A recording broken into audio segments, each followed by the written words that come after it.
All right, class, welcome back. I hope that you enjoyed Valentine's break and the short break over homework and the video. And let's talk about Sakoku.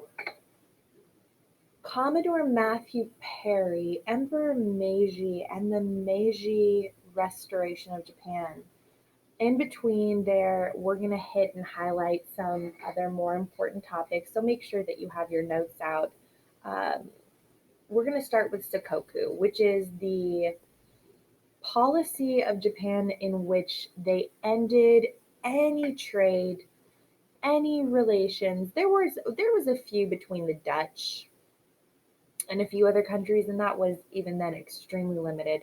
And that went on for 214 years. It was a closed country. The shogunate, we've talked about the shogunate in Japanese hierarchy, and they're going to create a feudal military government, uh, and they're going to keep it closed. Why? There's a few reasons. A huge one, aside from cultural changes, is going to be religious concerns. And that is going to bring us at the end of this video to another short two-part series on the Shimabara Rebellion, which is the sad persecution of the Japanese Christians. So over here we have Japan, and I don't know if any of you have actually had to look at an entire Japanese, well, the entire Japanese country and memorize parts and portions of its geography. But over here, we have Shimabara, the peninsula, and I actually opened up right here. Uh, this is kind of close to where Nagasaki is, but this is the peninsula of Shimabara, and unfortunately, where many Christians, and there was a huge population, are going to be murdered. Um, there's just no other nice way to say it. Actually, sadly, the shogunate who would go to persecute these Christians would end up beheading, and this is all that we know of, but at least 37,000 of the what they considered rebels, Christian rebels who didn't want to forsake Jesus Christ or bow down to Buddhism, and even the sympathizers. And fun fact, a lot of those in the Shimabara Rebellion, which did go on for quite a while and was I would say, the longest standing rebellion within Japan at that time, many of the Christians were actually the samurai. And so I believe that one of the reasons that the Shimabara Rebellion went on for as long as it did was because a lot of these Japanese Christians were capable of defending themselves and attempted to in every way possible. So here we have Japan closed. Those who disagree with the more quote unquote cultural religions and ideologies persecuted and quieted.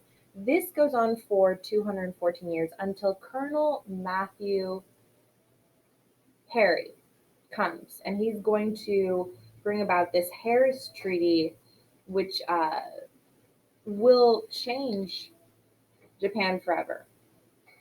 So Matthew Perry is an interesting fellow, and here's a picture of him right here. But he will go and assist with Japanese opening its doors not only to America but the world. A little background on Colonel Matthew Perry. He had in previous years gone to quite a few places. Two of note that I think are somewhat important to understand fully why he was so helpful during the Meiji restoration. or definitely a key component for it, and someone who was then chosen to go to Japan. Anyway, two events in his background would be number one, he had sailed to West Africa. There was a lot of human trafficking going on, even unfortunately back in the 1800s and before that. But he had gone to West Africa to assist in ending that trafficking. And maybe even more of note to some degree because it so parallels what he does with Japan, is he will go and previously opened up the US to the Key West, Florida, to assist with law and order. Now, while he doesn't go to Japan to set up per se laws, he definitely goes and he shows what grand ships he has, he shows the technology that they have, and maybe more so than Mr. Perry himself is when the Japanese see that the comprehension of how behind the times they are and how further along they will get behind if they do not pick up the flame of opening up to other countries. And Emperor Meiji, he's going to announce in this 1868 charter oath. This oath, he states that knowledge shall be sought all over the world, thereby the foundations of imperial rule shall be strengthened. So while Matthew C. Perry, you don't say that he started the Meiji Restoration, he definitely kickstarted it. He was the domino that created an effect for new policy within all of Japan. And most of the changes will be, fortunately, very positive. Excuse me. I was also doing some research on Commodore Matthew Perry. This is a fun video that if we have time in class, we can watch. But fun fact, I believe to this day in Japan, they have a day where they celebrate Matthew Perry coming to Japan. What am I doing? All right, moving on to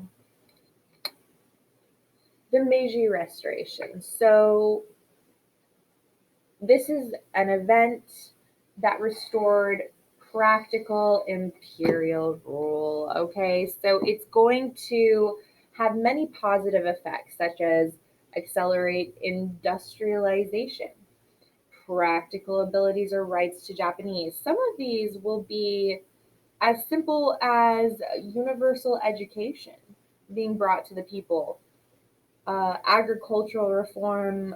There will finally be a unification of monetary systems within Japan. Number three, they enlarge and strengthen the military. And number four, consolidated political system under the Emperor of Japan, i.e., the creation of a constitution now. A lot of this will roll out with Emperor Meiji's charter oath, which we'd mentioned earlier. Again, all of this sets the stage for what Japanese modernization and, on a positive note, it is the death of Japanese feudalism. So you could also think of it or call it the honorable restoration. One of the Japanese feudal lords of the Edo period, which, by the way, I forgot to mention, but the Edo period is the period previous to the Meiji Restoration. So if you ever hear about the Edo period, you can know it's any time previous, well, not any time, but the years leading up to that. The Shimabara rebellion was during this period, one of the most bloody and long lasting of the rebellions during the Edo period. But anyway, at the end of the Edo period, this feudal lord, Shimazu Nakianikira, I'm sure I mispronounced that, so sorry, he stated, if we take the initiative, we can dominate. And if we do not, we will be dominated, leading Japan to throw open its doors to foreign technology.